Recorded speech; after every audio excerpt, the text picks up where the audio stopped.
The patient who had come to us was in the age of 28 to 29 years.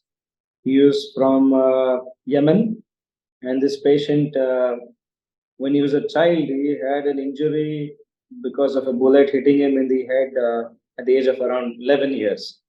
Okay, so he was treated in the hospital at his own country, and then he survived the ordeal. So they uh, they were just happy that he survived, and then he moved on in his life with the bullet still stuck in his in the skull bone. So the bullet was in the bone which is called as a temporal bone, which forms the base of the skull.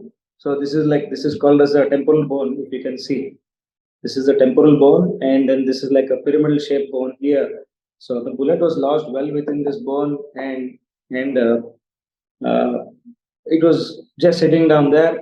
It was only causing him a lot of ear pain and ear discharge and headaches. So he was on and off on medications, and then he would carry on with his own life. But then he realized that this is going to be something which he has to address at some point of time in his life.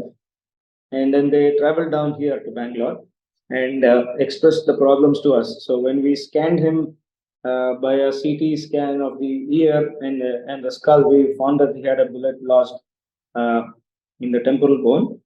It was very close to the vascular structures, which is a very vital structure which supplies the blood to the brain. Uh, yes, the bullet had missed the inner ear and it was just adjacent to these structures. Thankfully, that had not got damaged. But his hearing had reduced due to the fact that the ear passage had narrowed down after the injury.